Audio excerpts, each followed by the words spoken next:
So, what happens if Brian Walsh is found not guilty of murder one and murder two, and subsequent to that, they find Anna's body? What happens then? Hi, my name is Stephanie. I'm a criminal defense attorney, specifically a public defender, and I, like many of you, have been watching the Brian Walsh case and have been following it since we first heard about those crazy Google searches many, many moons ago. So we were talking about this in live, and I thought it would be really good to explain to you guys what happens if he's found not guilty of murder one and murder two, and then he decides to just wake up one day, walk into a police station, and say, hey, Anna's body is right over here. What can they do? Absolutely nothing. Absolutely nothing, because double jeopardy applies. Now, if you're not familiar with what double jeopardy means, is that you can't be tried for the same crime twice.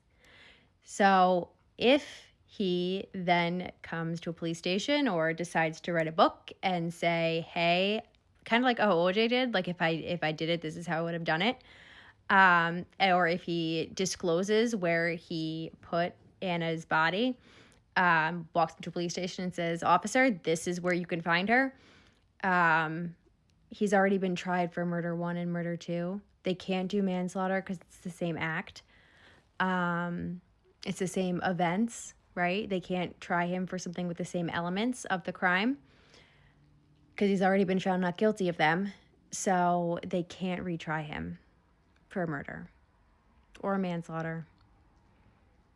It's done. He doesn't get another chance. The state doesn't get another chance. The Commonwealth doesn't get another chance at prosecution. He just gets to go on living with his life. So, in my opinion, the state was a little preemptive in charging him with the murder one and the murder two.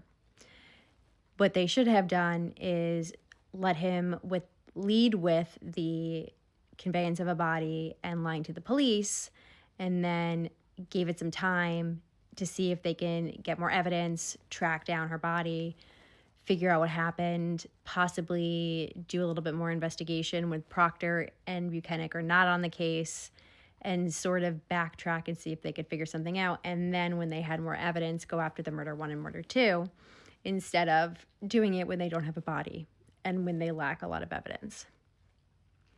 Just some food for thought.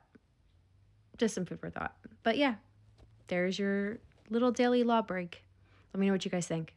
Bye.